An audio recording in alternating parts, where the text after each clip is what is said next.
My name is Marcia Robinson, and we are recording an oral history interview with Caudill and Wanita Hatton as part of the Sweet MUMories Oral History Project to mark the 50th anniversary of the Miami University Middletown, Ohio campus. This interview is taking place on July 8th, 2016 at the VOA Learning Center. Mrs. Caudill and Mrs. Hatton, do I have your permission to begin this interview? Yes. Yes, thank you. Thank you. So tell us how you came to be part of the Miami Middletown family and community. A dear friend of mine that I used to work with was a librarian at Harvey Library, and she called me and she said, there is an opening coming up, and are you interested? And I said, well, naturally, And so Joanne and I, she met me, we went over to Oxford, I filled out the thing, and ironically enough, Rod Nimps was the gentleman that hired me. And I was hired initially in 1988 as a worker in the continuing education and artist and lecture series departments. And from there, I went to student affairs and athletics, and that's where I retired from. Wanita? I began my career at Miami at the food service, and it was Servamation at that time, and I fed all the students and the faculty and the staff, and they even called me Mom, and they'd come in and say, Mom, what do I want to eat today? And anyway, I worked there for 8 years through there. Then my children got old enough for looking at college, and I thought, well, if I worked for Miami, that would help greatly. So I switched over and got hired for Miami from there. And what year was that? What did we say, 77? 1977?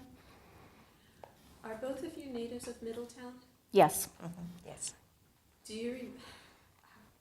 When does Mum first enter your memory as part of the Middletown community? What's your first memory of the campus? First memory. The campus itself. Mm-hmm. Or that there's going to be a campus, or people are thinking about going to school there, or you're thinking about it. But what's your first memory about campus in Middletown? I had a lot of kids that I graduated high school with, and the campus was just opening at that time because I graduated in '66, and a lot of them went to Mum. Yeah, with me, one of the gentlemen that I worked with at Armco Research Lab, his daughter Judy was one of the first to enroll, and Jack was telling us about the campus and things like that. Okay. So, class of '66 is having its anniversary. Congratulations on the high school anniversaries. Thank you. What did it mean to have a college campus in Middletown City? I can answer that very easily because it was there for my children, and that was really important to me. And I always felt that it was due to the volunteers that brought the campus to Middletown that my children were able to receive their degrees. Can you talk to us about the volunteers? Evelyn Day, I remember. She was, secretary at Armco? Yes, she was to the president. We did a history project on it for our 30th anniversary, and Carol and I were both involved in that. So we do have the history of when the campus began on a board. I think I've read some of your notes then, because Evelyn Day is on my radar to get more information about her. Right. Have you ever met her? No, we looked her information up through the newspaper, and that was posted on our boards. And she was one of the key players in getting the campus. Exactly. I worked at Armco at the time that they were talking about donating the land and the Verity Lodge and things like that. And ironically enough, the Verity Lodge was the old Armco Girls clubhouse, and I was there as a participant there. And then when I started with the campus, then why, of course, it was Verity Lodge at that time, and I planned a lot of the activities and things. But it's I think Nita will tell you too. Those of us that grew up in Middletown, I mean, it went back before that when it was the old Bunny Hollow and the memories that we had as children there, because it was a city park. Okay, so Armco Girls was not just for children, is what I've learned about the Armco Girls Club. Can you talk some more about that? Oh, the Armco Girls Club, it was an association of the female employees that worked for Armco Steel Corporation at that time. And it was oddly enough that when I was a youngster and I was in Girl Scouts, my Girl Scout leader happened to work at Armco. And I don't know if you've been in Verity Lodge or not, but the far side of the lodge, back of where that huge fireplace is, was a large room instead of offices, and it had bunk beds in it. Wall-to-wall bunk beds. And occasionally we would have an overnighter there. And the lower level where the child care center is now was a rec center. There was pool tables and ping pong tables and things like that. And I mean, it was it was a great getaway. And of course, it was right in the middle of the park also, at that time. What kind of work did women do at Armco? Mostly, well, now general office would be secretarial and accounting and that kind of thing. Were they on the manufacturing line, women? That I don't know. Possibly maybe in fabricating, some of the lighter work, but basically the steel mill itself, was, the open ovens and things like that. But most of them, I would think, were in the secretarial, force. So I'd like to talk about the park and what it meant. So I heard there was a carousel there sometimes, or? I remember my great-grandmother was at the carousel. They used to take, was it Armco Days or something they had down there? They had the Middletown Easter egg hunt was the big thing there. And it was put on by I think it was the police and the fire department. And they would, hide Easter eggs. And all of the little girls and everything back then, would come in your Easter finery with, your frilly dresses and your little white gloves and your patent shoes, And the golden egg that they hid was an ostrich egg at one time. Okay. And so this is where the Bunny Hollow name comes from?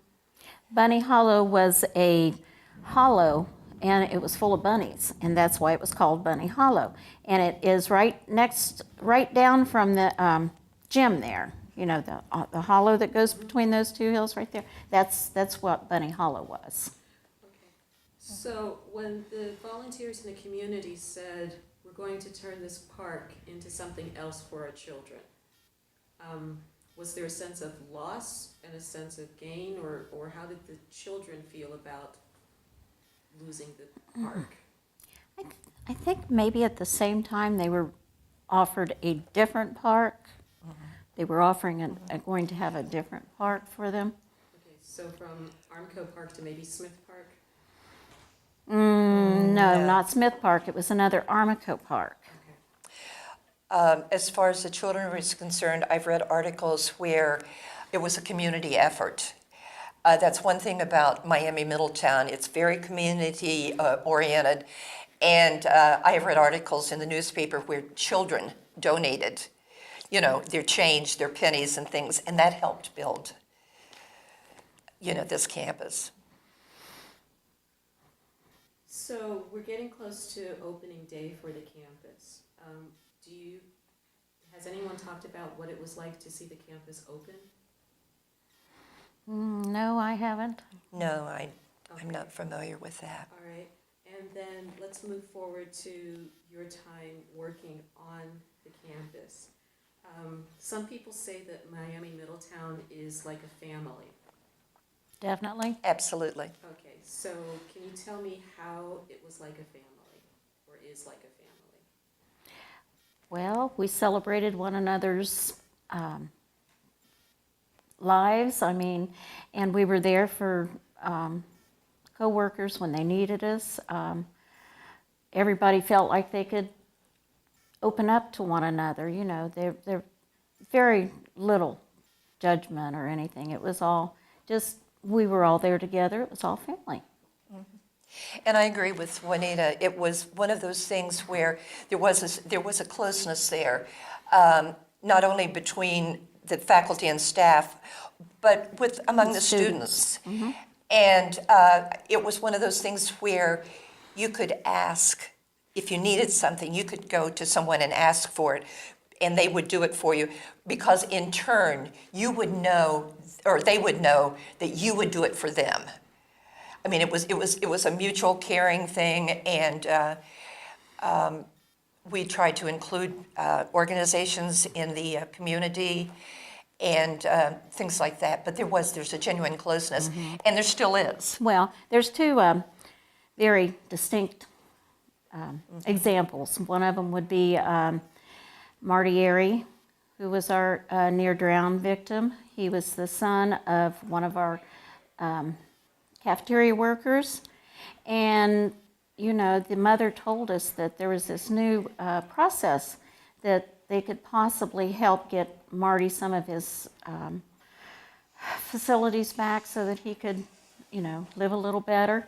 And but the insurance wouldn't pay for it. It was experimental at that time. Yeah. So both students and faculty and staff pulled together. We had concerts, we had garage sales, we went to the mall and had a night of giving. We all worked together and raised funds so that she could get this child started on hyperbaric oxygen treatments. You said there were two examples? Elke Holtz, another one. Well, she's one of many. We did Right. quite a few. But she started as a student at the campus. And she was not well off. You know, she was one of them we took under our wing. And anyway, she went to school. She got a job. She worked for Carol too, didn't she? She worked in our Yeah. office. And Carol Caudill. She worked in Carol's office, yeah. And she went on to get a job at the campus also. And before she got her job, she had a diagnosis of brain cancer.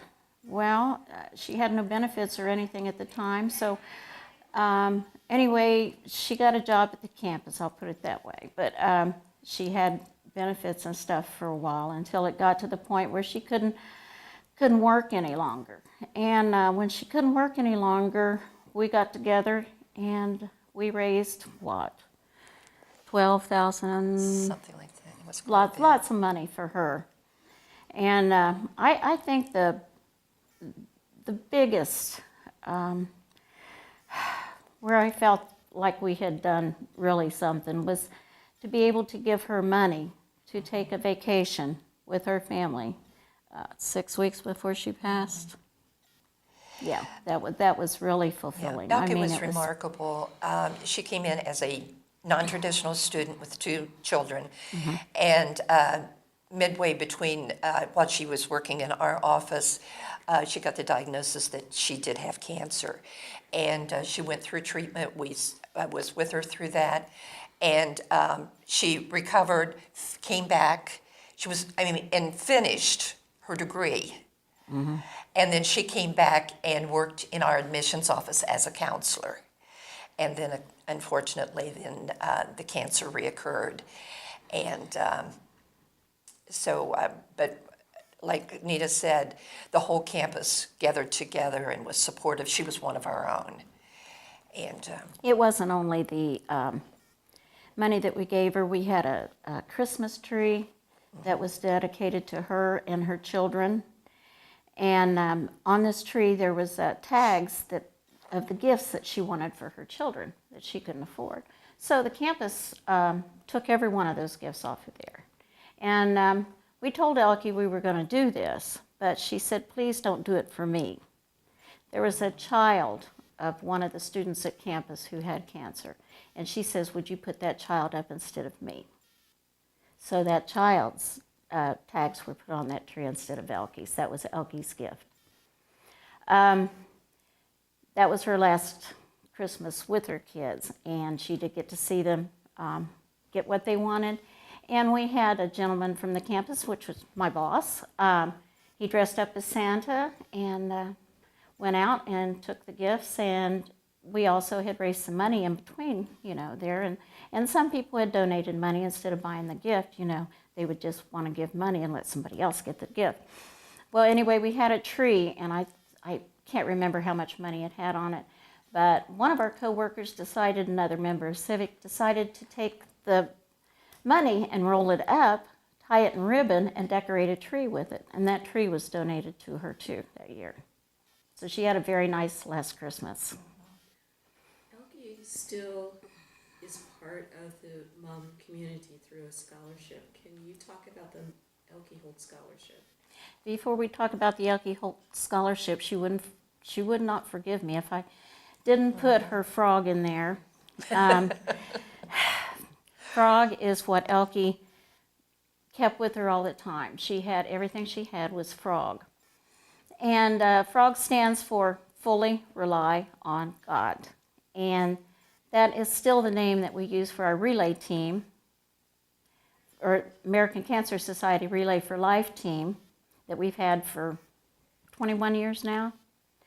And we've raised over $100,000 for that from the campus. But that team is still named Frog because of Elke. And there's a monument to her. Yes. Well, no, the money went to the American Cancer Society. Okay. But just outside Johnston Hall, there's an Elke Holt monument, a memorial to her. Yes. Yes, there Can is. you tell the people about that memorial? Well, she just touched so many of us, and by letting us give back to her, it was a gift to us. It's true. So we wanted to make sure that, and she loved her children. I mean, she loved the students. She was always there for them. She understood where they were coming from. She was one, and she was coming from her position where she was in life, and she could help a lot of our students. And so she needs to be remembered for all the fantastic things that she did for a short time here. And there is a monument there with a beautiful plaque. I forget exactly what the plaque said, and John's going to kill me for that. But there's also a frog there right beside it, and she's got some magnolias that are planted right there too, along with rose bushes. And Elke was always known for her peace sign. And the first year that her monument was there in the spot outside Johnston Hall, the magnolia had the two little fingers that came up with the flower in between it. And I've got a beautiful picture of that. And it's like Elke saying, it's good. Yeah. It's okay. You said she understood the students because she was one of them. Can you talk about MUM students? Most of our MUM students are your average. We're not a rich campus. We don't come from rich families. We are working class. A lot of them are older. They get out into the community and realize that an education might help further their job opportunities in the community. So they come back at a later time. Some of them come straight out of school to get started, to adjust to campus life before they leave to go someplace else. And it's a very, very good bargain as far as being able to stay home and let them mature maybe another year before mom has to turn them loose on them. And, let them get a taste of campus life before they go out someplace else. You can speak as far as the students are concerned. You can talk to them. There is a definite difference, I think, between the different campuses. And that's one thing that I am so pleased with, because MUM is a very close-knit and a very caring campus. And like Nita said, you know, we have a lot of non-traditional students. We have a military coming back. And that's one thing with our military. You know, a lot of them went into the service right out of high school with no further education or even job skills. And we offered, you know, through the bill, you know, the education bill, they can come back. And that was one of the things that came through our office, because all of the student organizations ran through the student affairs office. So I got to know, you know, the various, students. And it is just, it's just amazing, the stories that we have from our students. In fact, many of them I still keep in touch with on Facebook. And I mean, a lot of them will come in, Mom Carol, you know, or Miss Carol, or something like that. And it's wonderful to see how some of them that struggled the hardest are now successful. You know, and it just does your, you know, it just does your heart good. What kinds of struggles do our students have? Economic, That's a big one. Economic struggles? and a lot of them are broken families, maybe marital problems. You know, a female may learn that she has to care for her children and stuff, so she needs an education to get that done. Well,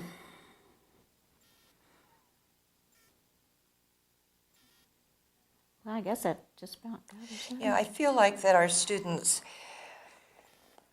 felt like that they could come to us. And I know there's many a time, and Anita and I have talked about it, where I have taken one of the students, one of the girls or something, you know, over to the restroom, and they just cried on my shoulder. You know, I just held them, and sometimes that's all they needed, was just someone to listen. Because, like she said, they come from broken families or something like that, and there's no one there, you know. And it makes you feel good to feel like that maybe I did help. Maybe I did make a difference. And there was, and I think even the directors that we had in student affairs and athletics were very caring, and they had the students' interests at heart.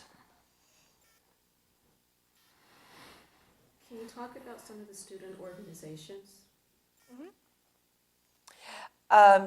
That's kind of was student affairs. The student organizations went through there. Of course, there was the student government, and was representatives from the various organizations. We had nursing students. There was an organization for nursing students. Like I said, one for the military. We had science.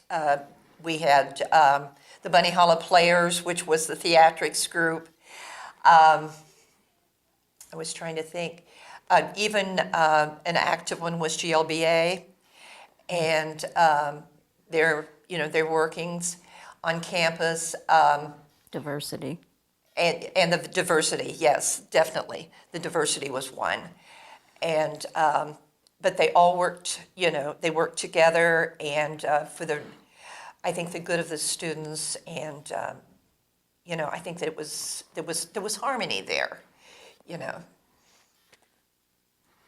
you talk about the different executive directors or deans that we've had, and some highlights that you can recall about the personalities, about the changes that they brought?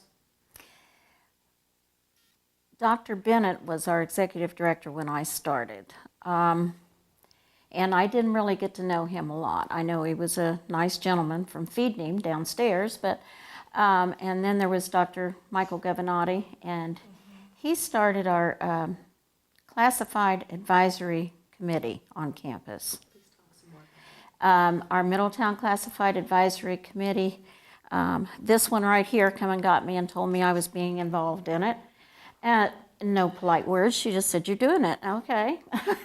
But Anyway, while we were advising the executive director of faculty and staff and, whatever we could on the campus, how things were going, we were more or less his eyes and ears of the campus. I myself was not afraid to tell him anything that was going on. And this one here decided that we needed to do something with our committee besides what we were doing. She wanted to see us give back to the community, and she felt that this was a good place for us to start that. So we started having, I think our very first one was Angel Place, and that was a domestic violence shelter in Middletown. And we started with that, and we had all kinds of donations come in and money and stuff for that. That was just the start from there, and we had full support from Dr. G. Yes, absolutely. Dr. G is what he liked to be called. We had Keep Middletown Beautiful. We did Clean Up Middletown, where we had 21 volunteers the first time we did it that showed up on a Saturday morning, their own time, to pick up and clean up the area around the campus. The students were also involved with it too. They had the other side of the campus. And from there, we did Feed the Hungry. God, Carol, help me out here. We've done, I was going to say, like we had talked before, we've done American Heart Association Walk, the Relay for Life, American Cancer Society. We have reached out to, I was trying to think, some of the homeless shelters again. Mm-hmm. Disability services, we reached out to them. The students remodeled the Angel Place private shelter. Mm-hmm. We went up there and painted and scraped and everything. It was the student social science club is the ones who organized that, and I went to help with it. So we were always supporting the students' orgs. Especially when they had a work project or something going on, and they needed volunteers. And it's kind of hard to get students to give any more time than they already have committed to things. So a lot of the faculty and staff would do things like this and help them out. Habitat for Humanity, we did those. Oh gosh, did we do those? What else? I told you about Feed the Hungry. Yeah. We had many projects with our disabilities in the community. They came and we had Crazy Hat Days. We had Sunny Summer Santa Day, Sunny Summer Santa Day. Social Days, yeah. And Bunny Hollow Day. And that was really a lot of fun. And I've got a card that I brought with me that you might want to scan. They sent it to the campus, and it was from the disabilities. They had made the card themselves and sent it to us as a thank you for having them out for this. Disabilities is something that I think people have always stayed away from. There's something wrong with that person. I don't want to be around that person. I don't know how to treat that person. Well, that was something that needed to be changed. They just want to be treated like everybody else, given the same, enjoying the same things. I mean, they can play Wii as well as I can. In fact, they did beat me. But many times we had different activities at the campus, and we invited them out to join with us, hoping that the students would come and... Oh, they did. Well, not until Ginger Wickline Well, brought that's them what in. I was getting ready to say. After Ginger brought her group in, and she had them afterwards to write an essay on what it was like. And it was the most beautiful words. I mean, that it just opened up a whole new world, to these students and how much it meant to them, to do that. Nita had mentioned about the Sunny Summer Santa Social. And we wanted to reach out and do something.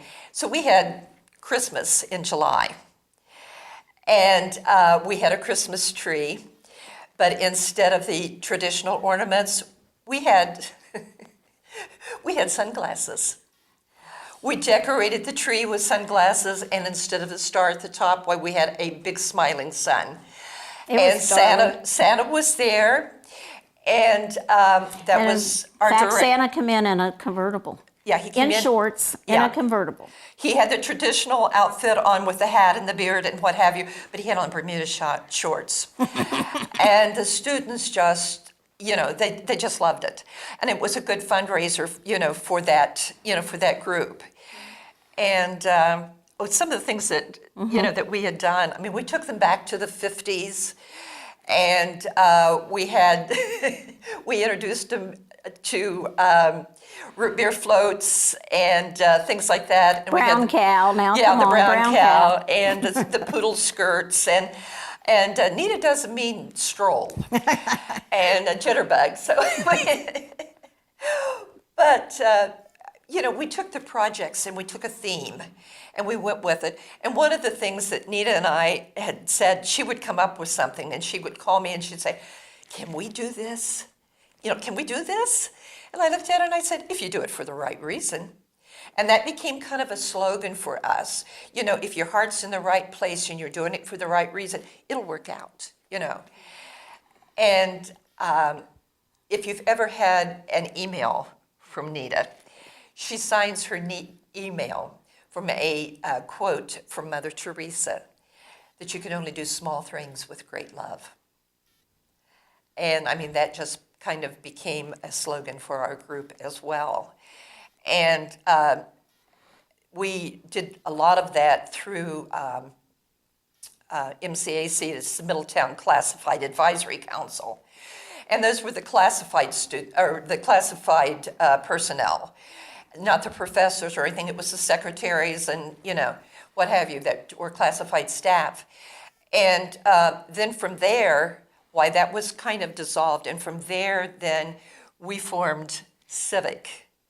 We just couldn't let our community outreach, fail or die down.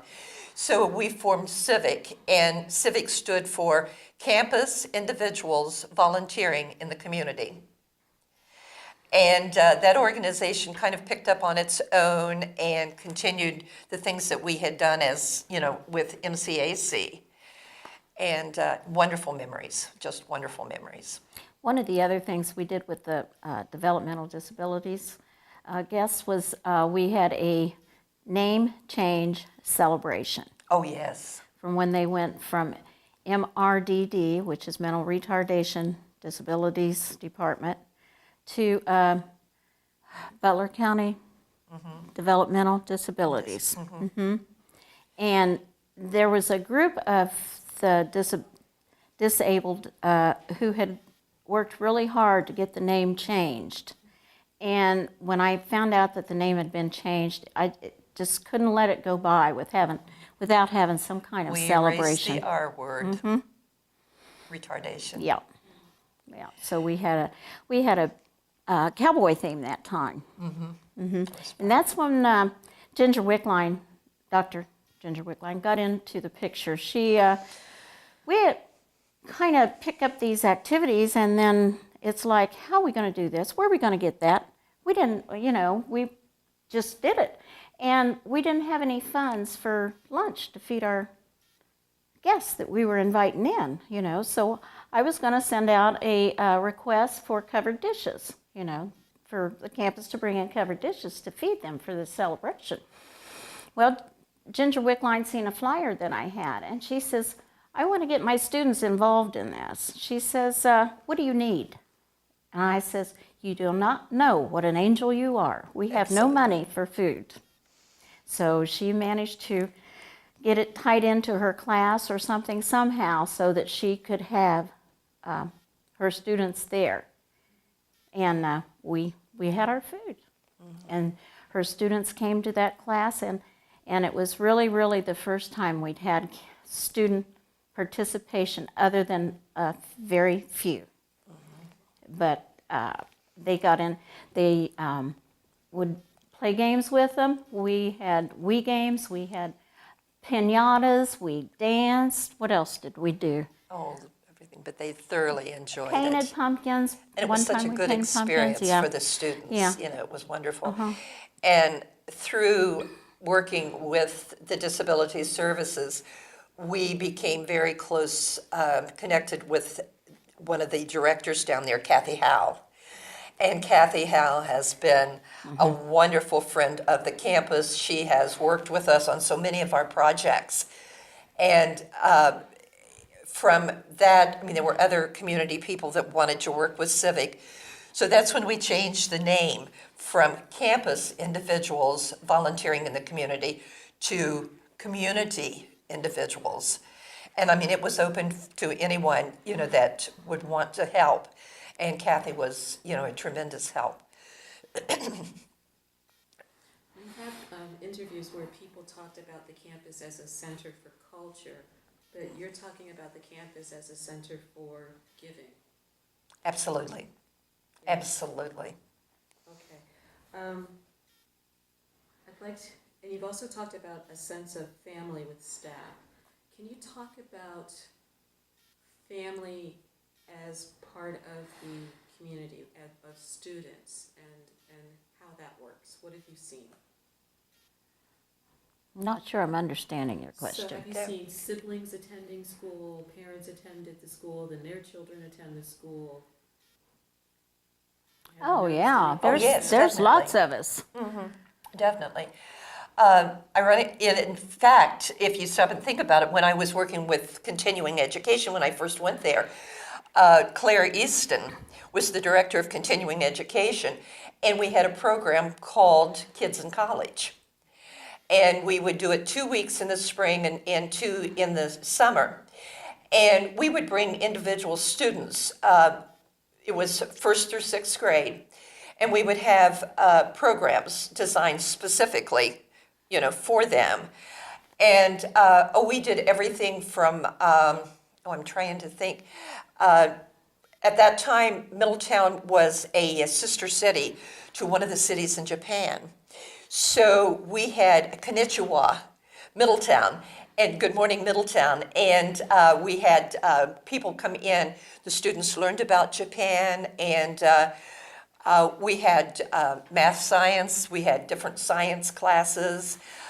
We did one on, I was trying to think, we had police labs there, and they became detectives on campus.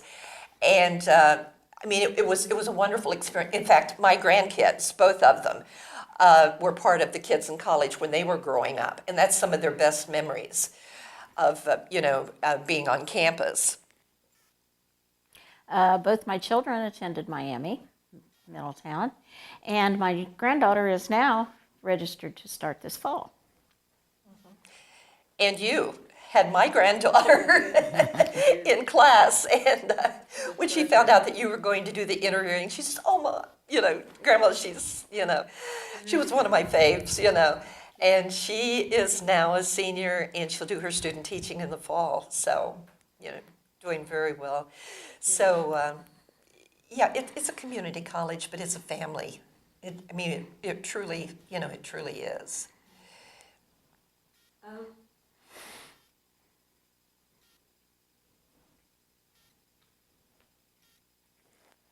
What is it that you would like, both of you have retired, what is it that you would like to make sure that future members of the MUM community maintain?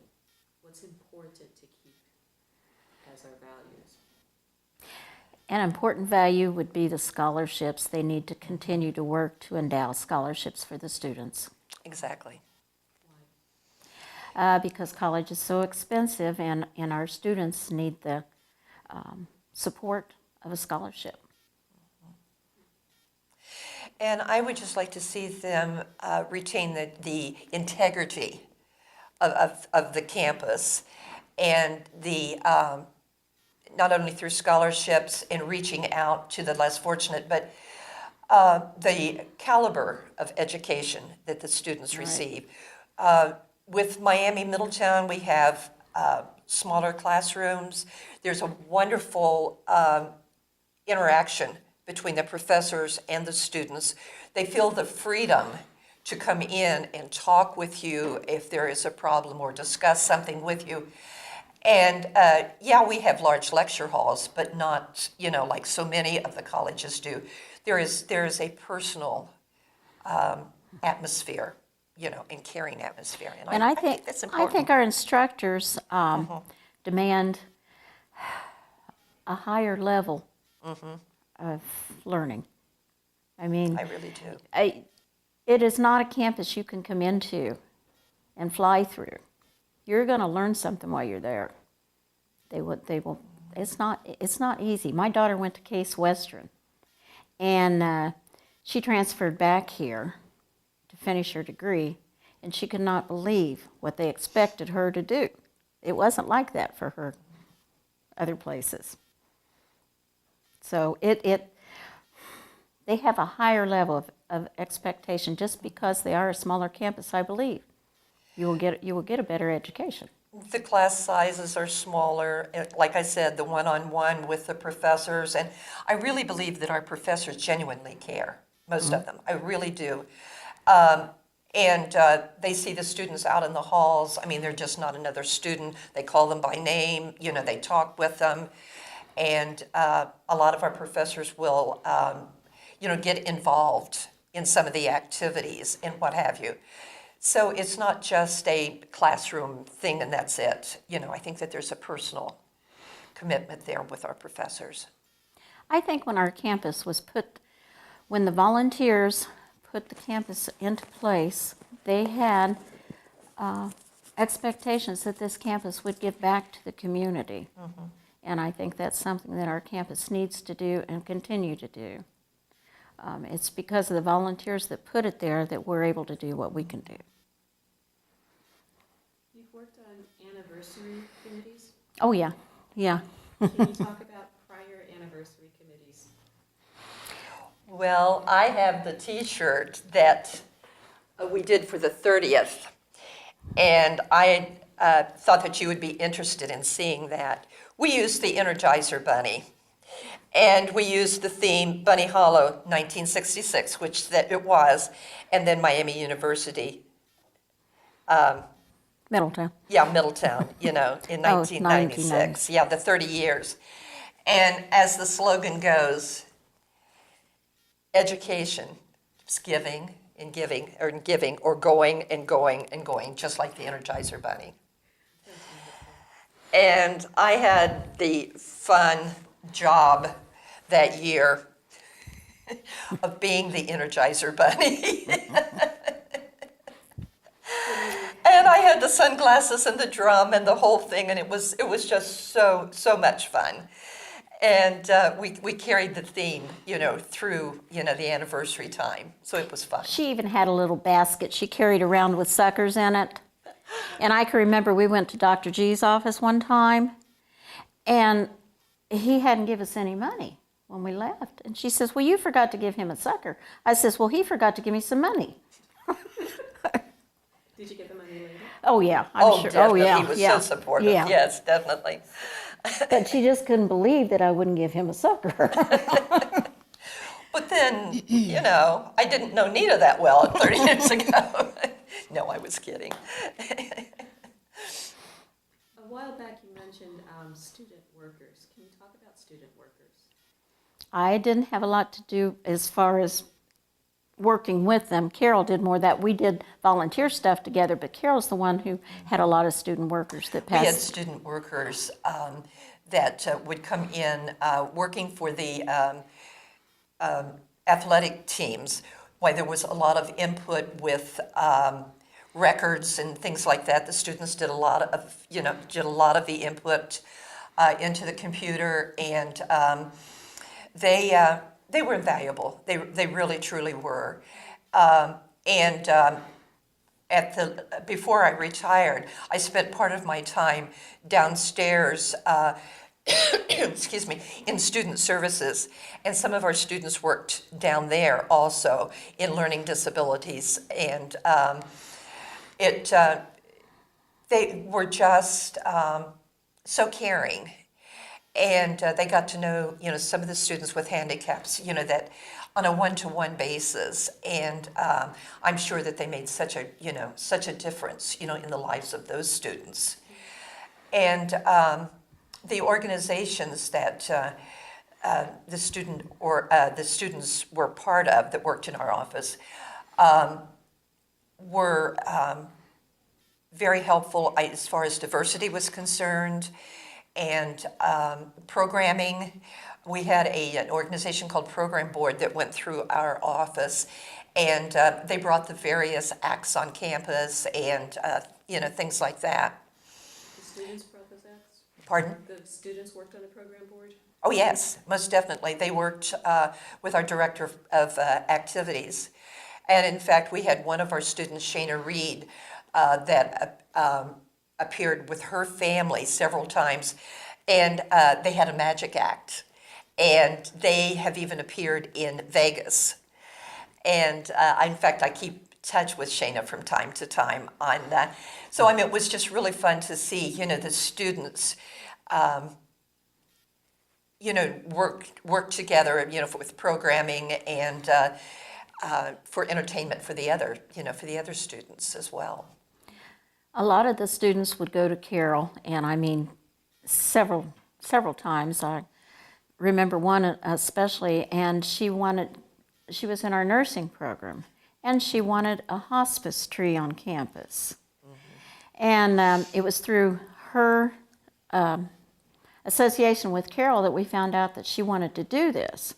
So we invited her to one of our civic meetings. Well, from there we had a campus hospice tree, and I believe now they have hospice trees in many different locations other than just the main thing. But this was a student's idea, and she wanted to see the campus involved in it, and Civic helped her get that arranged. Mm-hmm.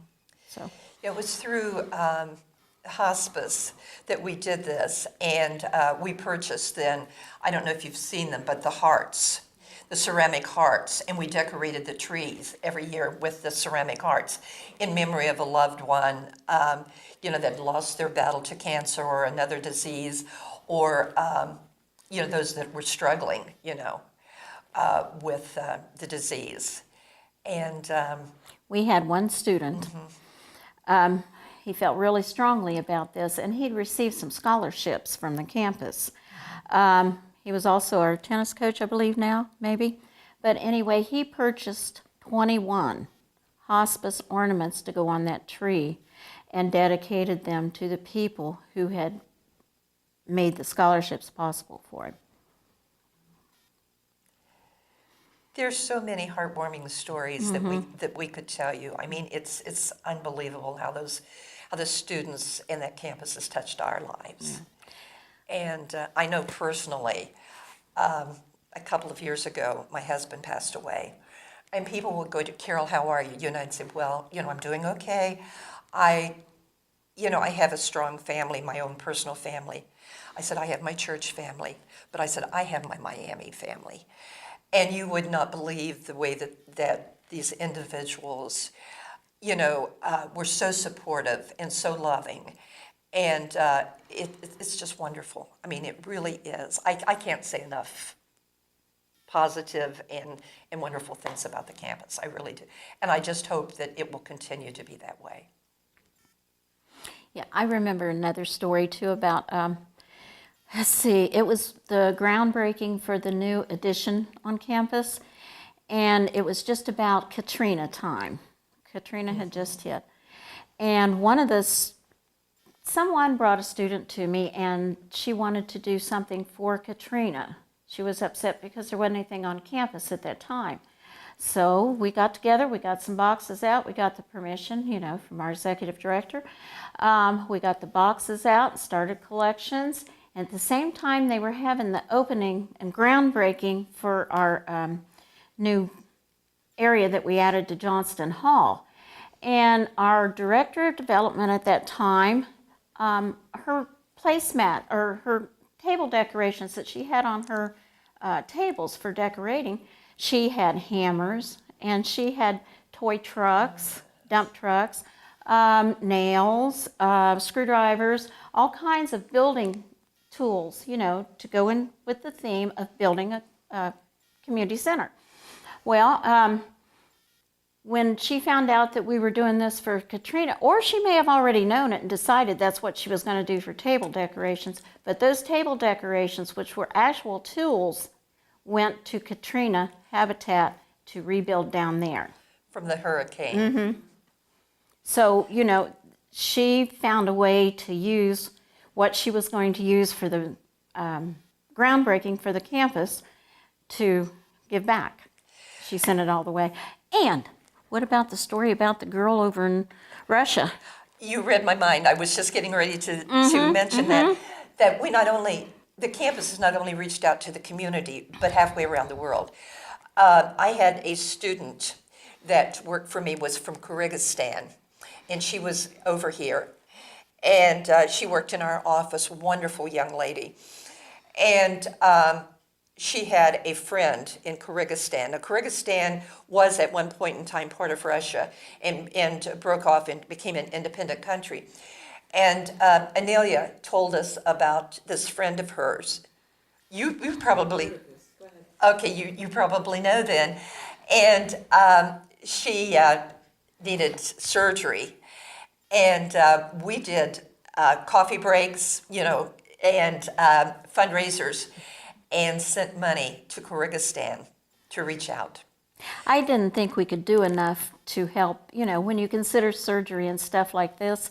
But Amelia told us that money over there is just, I mean, just a little bit goes so far. And they had nothing, absolutely nothing. And she could not have had that surgery if it had not been for the Middletown campus. So people give for the sake of giving and giving quietly, oftentimes. However, Absolutely. Someone found out about you, Miss Hatton, and many of the things that you still haven't told us about because you received an award from the Oxford campus. Yes, ma'am. I received an award from the Oxford campus from Dr. Hodge. It was for service award. He called me personally at home. It was such an honor. And I was just blown away, and still am blown away. It's beyond anything I could have ever imagined. And at the ceremony, it was so wonderful. I mean, I was treated like royalty. It was, I can't say enough about how gentle the man was.